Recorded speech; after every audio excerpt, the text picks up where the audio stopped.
मुस्लिम समाज की जो पहले हरकतें हुआ करती थी उत्तर प्रदेश में, योगी जी की सरकार आने के बाद मीट की दुकान सड़क पे नहीं है, जो आए दिन गुंडागर्दी, माफियागिरी, कट्टे की फैक्ट्रियां, गाँव में जो गड़बड़ हुआ करती थी उन पर सब पर रोक। मुस्लिम समाज के लोग गांव में आके तो गोल टोपी ओढ़ के अल्लाह अकबर की बात करते हैं, और जब वो तहसीलों में जाते हैं तो यूनियन की टोपी ओढ़कर प्रशासनिक अधिकारियों से मिलते हैं, दलाली करते हैं, गुंडागर्दी करते हैं, तालाबंदी करते हैं, आम जन को परेशान करते हैं। किसी ठेले वाले से केले ले रहे हैं तो भी टोपी लगा के, किसी डॉक्टर के यहाँ जाते हैं, 100 रुपये उसकी फ़ीस है, उसमें से 50 रुपये फ़ीस करो क्योंकि हम तो वो हैं। और जैसे ही वो गांव में जाते हैं फिर अपनी हरी टोपी उतार के उसको जेब में रख के फिर गोल टोपी लगा लेते हैं। जो बिलों को लेके आंदोलन चला, उस आंदोलन से राकेश टिकैत, नरेश टिकैत सामाजिक पृष्ठभूमि में थोड़े हिलफ हुए, और क्योंकि राकेश टिकैत का अपना गांव सिसोली है, उन लोगों ने हराने का बेड़ा उठाया। वो अराजनीतिक कहते थे, राजनीतिक हो गए।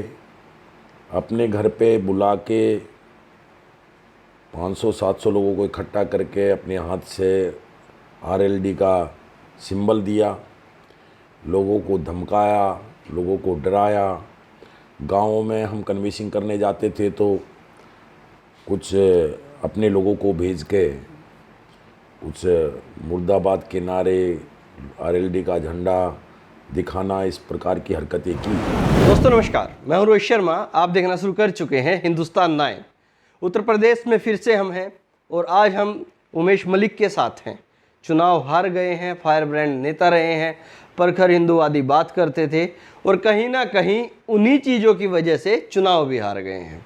आज उनसे बातचीत करेंगे, क्या कमियां रही और आगे का क्या सोच रहे हैं। कुछ लोग अलग अलग बातें कर रहे हैं, अलग अलग तरह की बातें हो रही हैं, उन सब चीज़ों पर बात करेंगे। उमेश जी, एक बार फिर से स्वागत है आपका हिंदुस्तान 9 पर। उमेश जी, सबसे पहला सवाल, कैमरा के सामने मेरे साथ आप चुनाव के बाद पहली बार हैं, कहाँ कमी रही कि चुनाव हार गए? चुनाव जितना वोट मुझे पिछली बार मिला था 2017 में, उससे ज़्यादा वोट मिला है। लगभग 5200 वोट ज़्यादा मिला है। चुनाव अपनी गति से जिस तरह से लड़ा जाता था उसी तरह से लड़ा गया, लेकिन कहीं ना कहीं जो बिलों को लेके आंदोलन चला, उस आंदोलन से राकेश टिकैत, नरेश टिकैत सामाजिक पृष्ठभूमि में थोड़े हिलफ हुए, और क्योंकि राकेश टिकैत का अपना गांव सिसोली है, उन लोगों ने हराने का बेड़ा उठाया। वो अराजनीतिक कहते थे, राजनीतिक हो गए। अपने घर पे बुला के 500-700 लोगों को इकट्ठा करके अपने हाथ से आरएलडी का सिंबल दिया, लोगों को धमकाया, लोगों को डराया। गाँवों में हम कन्वेंसिंग करने जाते थे तो कुछ अपने लोगों को भेज के कुछ मुर्दाबाद के नारे, आरएलडी का झंडा दिखाना, इस प्रकार की हरकतें की। तो उससे कुछ लोग भ्रम की स्थिति पैदा हुई। सबसे बड़ा कारण तो यही रहा है, और दूसरा कारण ये भी रहा है कि जो मुस्लिम कैंडिडेट थे आज़ाद समाज पार्टी से, बसपा पार्टी से, वो मुस्लिम वोट बिल्कुल नहीं काट पाए। हमारे उत्तर प्रदेश की सबसे ज़्यादा हॉट सीट होने के कारण से आंदोलन के बाद बुढ़ाना विधानसभा भारतीय जनता पार्टी के संगठन में भी और सामान्य तौर से भी सबसे हॉट सीट समझी जाती थी। उस कारण से मुस्लिम पूरा लामबंद हुआ, और हमारी विधानसभा में लगभग 1,50,000 मुस्लिम हैं, और आरएलडी के प्रत्याशी को एक तरफा मुस्लिम वोट मिला है। लगभग मैं समझता हूँ 1 लाख वोट एक तरफा आरएलडी के कैंडिडेट को मिला है। मुस्लिम वोटों में हम सेल नहीं लगा पाए। तो मुस्लिम वोट दे भी कैसे देते? आपके बयान देखते थे आप कैसे थे? हाँ, मुस्लिम वोट मुझे पहले भी कभी नहीं मिली और मुस्लिम वोट का मुझे कोई लालसा वाली बात भी नहीं थी। लेकिन जिस प्रकार से भारतीय जनता पार्टी और देश के प्रधानमंत्री, उत्तर प्रदेश के मुख्यमंत्री, जितनी भी योजनाएं आई वो सबके लिए आई, चाहे वो मुस्लिम है चाहे हिंदू है। उदाहरण के रूप में अगर मेरी विधानसभा में 5000 आयुष्मान कार्ड बटे तो उनमें से 3200 आयुष्मान कार्ड मुस्लिम समाज के लोगों को दिए गए। कोरोना के काल से लगातार राशन मिलना, डीलर के माध्यम से 5 किलो गेहूँ, चावल, ये सब 70% लोग मुस्लिम समाज के लेते थे। लेकिन आपको उनकी वोट नहीं चाहिए थी, आपके जैसे बयान आते थे। नहीं, बयान चुनावी समय पे कोई इस प्रकार का विशेष रूप से बयान नहीं आया, लेकिन जिस प्रकार से वो भी बार बार ये कह रहे थे कि हम सुरक्षित महसूस करते हैं उत्तर प्रदेश की सरकार में, और आदरणीय योगी आदित्यनाथ जी की, देश के प्रधानमंत्री मोदी जी की चर्चा वो करते थे कि ऐसा शासनकाल पहले हमें कभी देखने को नहीं मिला। उस वजह से लगता था कि कुछ वोट मिले। अपने लोगों की 1000-1200 वोट मुस्लिम समाज की वोट मिली होंगी, लेकिन जिस प्रकार का वहाँ का चुनावी समीकरण है, 2017 की बात करें तो 22,000 वोट लोकदल में अलग और बसपा में कादिर राना हमारे यहाँ से चुनाव लड़े थे, 32,000 वोट उनको मिली थी। तो लगभग 55,000 वोट बसपा लोकदल में गई थी, तब हम 14,000 वोटों से चुनाव जीते थे। वहाँ का समीकरण आमने सामने का चुनाव था और समीकरण मुस्लिम 1.5 लाख होने के कारण से समीकरण भारतीय जनता पार्टी के प्रत्याशी के लिए टफ था। लेकिन उसके बावजूद भी मैं समझता हूँ, अगर जाट समाज की बात करें तो 45-50% मुझे वोट मिला है, और उतना ही वोट, जितना वोट मुझे 2017 में मिला था, मैंने पूरा आकलन किया है, पूरा उतना ही वोट मिला है। हाँ, थोड़ा सा आरएलडी जिंदा हो गई थी किसान आंदोलन के कारण से, और किसान आंदोलन में बड़ा पार्ट एक अपने आप में राकेश टिकैत था, और राकेश टिकैत का अपना गांव सिसोली है। उनके लिए भी वो भी बिल्कुल अपने मान सम्मान की लड़ाई और राजनीतिक बात को छोड़ के पूरा परिवार राजनीति करने उतर गया समाज के बीच में। लेकिन आप माने फिर भी नहीं, चुनाव हार गए। उसके बाद आपने एक धन्यवाद रैली रखी, उसमें फिर आपने कहा कि भारत माता की जय इतनी ज़ोर से बोलो कि उनको सुनाई दे जो अल्लाह अकबर कहते हैं। वही सीधे सीधे फिर राकेश टिकैत पे कटाक्ष कर दिया। आगे फिर चुनाव होंगे, फिर आपकी वोट काटेंगे, तो ये नहीं लगा कि आपको चलिए पिछली बातें छोड़ दूं, आगे थोड़ा सा चलिए टिकैत साहब हैं, चौधरी हैं, हाथ पैर जोड़ के चल जाए काम? देखो, मैं आरएसएस का कार्यकर्ता हूँ शुरू से, और मैं ये तीसरा भारतीय जनता पार्टी के प्रत्याशी के रूप में चुनाव लड़ा। मेरी अपनी समाज के बीच में काम करने की शैली बिल्कुल अलग है, और मैं ये समझता हूँ कि मैं सीधा उन लोगों को नहीं कहा कि मैं यूनियन पे कोई प्रहार किया। मैंने कहा कि जो मुस्लिम समाज के लोग गांव में आके तो गोल टोपी ओढ़ के अल्लाह अकबर की बात करते हैं, और जब वो तहसीलों में जाते हैं तो यूनियन की टोपी ओढ़कर प्रशासनिक अधिकारियों से मिलते हैं, दलाली करते हैं, गुंडागर्दी करते हैं, तालाबंदी करते हैं, आम जन को परेशान करते हैं। किसी ठेली वाले से केले ले रहे हैं तो भी टोपी लगा के, किसी डॉक्टर के यहाँ जाते हैं, 100 रुपये उसकी फ़ीस है, उसमें से 50 रुपये फ़ीस करो क्योंकि हम तो वो हैं। और जैसे ही वो गांव में जाते हैं फिर अपनी हरी टोपी उतार के उसको जेब में रख के फिर गोल टोपी लगा लेते हैं। मैं उन जो इस प्रकार की गुंडागर्दी करते हैं उनके लिए मैं ये बात कही थी कि ये बिल्कुल गलत है सरासर। और हम भले ही चुनाव हार गए हों, उत्तर प्रदेश में सरकार भारतीय जनता पार्टी की बनी है, योगी जी की सरकार बनी है, इस प्रकार की गुंडागर्दी हम अपने क्षेत्र में नहीं चलने देंगे। उसके लिए मैं विशेष रूप से कहा। लेकिन बदला आपने ले लिया। अब बहुत सारे सोर्स बता रहे हैं कि उमेश मलिक पिछले 15 दिन से 20 दिन से लखनऊ में थे, रोज़ जाते थे, उधर से तैयार कर दिया संगठन में 2 फाड़ कर दी, अलग से तैयार करवा दिया एक संगठन।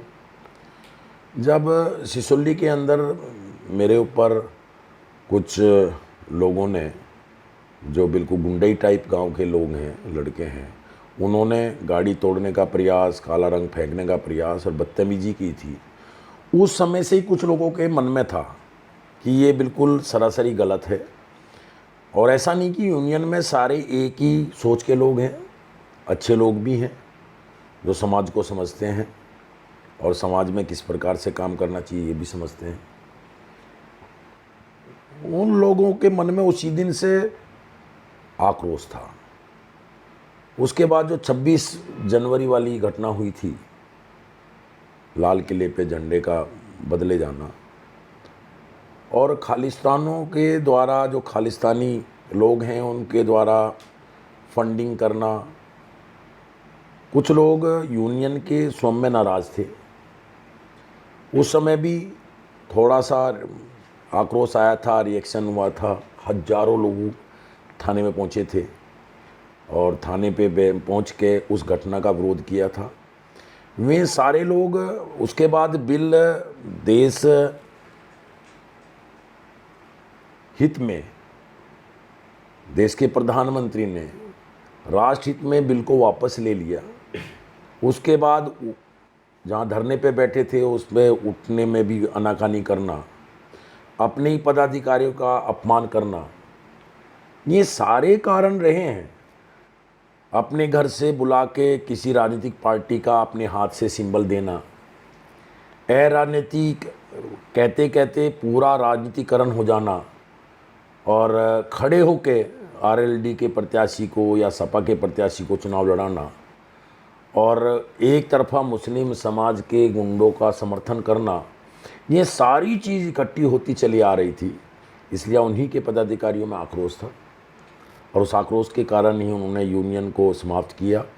और एक तीसरा कारण ये भी था कि 11 वर्षों से, जब से हमारे किसान मसीहा महेंद्र सिंह टिकैत जी चले गए हम सब लोगों को छोड़ के, उस दिन से आज तक कोई यूनियन में कोई चुनाव नाम की चीज़ नहीं। एक ही राष्ट्रीय प्रवक्ता, एक ही राष्ट्रीय अध्यक्ष, सब वही तंत्र चला आ रहा था। तो उस वजह से भी दूसरे लोग जो यूनियन के पदाधिकारी थे वो दुखी थे। उनके एक ही व्यक्ति के द्वारा उत्पीड़न वो कब तक सहन करते हैं। उन लोगों का आक्रोश फूटा है। उन लोगों ने अलग से एक अपना संगठन बनाया है और वो बिल्कुल अराजनीतिक है। लेकिन मानते आप अब भी नहीं, अब भी आप कह रहे हैं मुस्लिम समाज के गुंडे। क्या गुंडे मुसलमानों में ही होते हैं, क्या हिंदुओं में नहीं होते?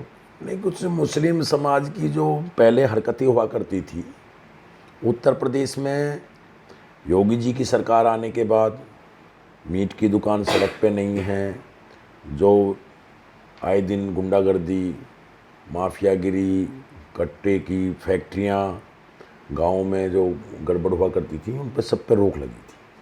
मैं सबके लिए नहीं कह रहा हूँ, लेकिन कुछ विशेष रूप से कुछ लोग ऐसे जो केवल गुंडागर्दी करते थे और संरक्षण लेने वहाँ पहुँच जाते थे, मैं उन लोगों के लिए कह रहा हूँ कि उसी यूनियन में कुछ लोग इतने अच्छे लोग भी थे जो उनको अच्छा नहीं लगता था। उनकी गलत सलत बातें भी वहाँ से सिफारिशें हुआ करती थी। उन चीज़ों से दुखी होकर इन लोगों ने अब आगे राजनीतिक भविष्य कैसे देख रहे हैं? मैं भारतीय जनता पार्टी का कार्यकर्ता हूँ पिछले 26-27 वर्षों से, और मैं आरएसएस का बहुत लंबे समय तक कार्यकर्ता के रूप में काम किया है, हिंदू संगठनों में काम किया है, स्वदेशी जागरण मंच के संयोजक के रूप में काम किया है। और मैं 1990 में मेरठ कॉलेज में भी छात्र संघ का चुनाव पार्टिसिपेट किया था, वो भी मैं विद्यार्थी परिषद से किया था। मैं भारतीय जनता पार्टी का कार्यकर्ता हूँ, भारतीय जनता पार्टी के कार्यकर्ता के रूप में काम करूँगा और जो भी पार्टी का आदेश निर्देश होता रहेगा उसके अनुसार। कुछ लोग कयास लगा रहे हैं, संसद के लिए तैयारी कर रहे हैं। जैसा पार्टी निर्णय लेगी, पार्टी के निर्देश अनुसार मुझे 3 बार अपना प्रत्याशी के रूप में सिंबल दिया गया। मैं बुढ़ाने में तीसरी बार 2012, 2017 और 2022 तीसरी बार इस बार चुनाव लड़ा हूँ। जहाँ भी पार्टी मुझे लगाएगी, जहाँ भी जिम्मेदारी देगी, बड़ी जिम्मेदारी के साथ उसमें काम करूँ। जो भी पार्टी जिम्मेदारी देना चाहे उसी में काम करेंगे। उसी में काम चुनाव लड़ाना चाहे तो पार्टी चुनाव लड़ेंगे। पार्टी के निर्देश अनुसार काम करूँगा। मुजफ्फरनगर सीट तो चलिए मानते हैं संजीव बालियान के लिए फिक्स है, बची कैराना, बिजनौर। कैराना है, बिजनौर है। मैं कह रहा हूँ पार्टी जहाँ भी मुझे एडजस्ट करना अगर चाहिए। 2 दे जाए इनमें से कौन सी पसंद रहेगी आपको? नहीं, मुझे तो अभी तो कुछ पता ही नहीं। अभी तो मैं ताज़ा चुनाव हारा हूँ। अभी तो पार्टी के कार्यकर्ता के रूप में काम कर रहा हूँ, जनता के बीच में जा रहा हूँ, दुख दर्द में हिस्सेदारी कर रहा हूँ और प्रयास कर रहा हूँ कि जितना काम पहले करता था उससे दोगुना काम करूँ। और मैं 2012 में भी चुनाव हारा था, मात्र मुझे 16,000 वोट मिली थी। और गांव से भी मैं बीडीसी का चुनाव भी लड़ा हूँ गांव में। उसके बाद प्रमुखी का चुनाव लड़ा, प्रमुखी का चुनाव 2 वोटों से हार गया। उसके बाद फिर 2012 विधानसभा लड़ा, फिर 16,000 वोट लेके हार गया। फिर मैं जनता के बीच में बना रहा, फिर 2017 में चुनाव लड़ा, मैं चुनाव जीत गया। अब 2022 हार गया। अब आगे जो भी पार्टी निर्देश करती रहेगी समाज में लगातार मैं बना। दर्द तो बहुत हुआ होगा, दुख बहुत हुआ होगा, चुनाव हार गए। प्रखर बोलते थे आप हिंदुओं के लिए, आप थे, संगीत सोम थे, सुरेश राणा थे, तीनों को ही लपेट दिया लोगों ने। जनता का आशीर्वाद ही, उसी जनता ने आशीर्वाद भी दिया था। उसी जनता के आशीर्वाद से हम उस उत्तर प्रदेश के उस मंदिर में पहुंचने का, सदन में पहुंचने का मौका मिला था। और दोबारा समाज के बीच में काम करेंगे। जैसा जनता का आशीर्वाद होगा, पार्टी का निर्देश होगा, कार्यकर्ता के रूप में काम करते रहेंगे। और भारतीय जनता पार्टी का कार्यकर्ता समाज के अनुरूप काम करता है। और मैं पिछले 27 वर्षों से भारतीय जनता पार्टी के कार्यकर्ता के रूप में, संघ के कार्यकर्ता के रूप में काम करता रहा हूँ और दोबारा जनता से आशीर्वाद मिलेगा। चलिए, धन्यवाद। किसी और दिन फिर किसी मुद्दे पर बातचीत करेंगे। अब तक के लिए इतना ही। आप देख रहे हैं हिंदुस्तान 9। जय हिंद।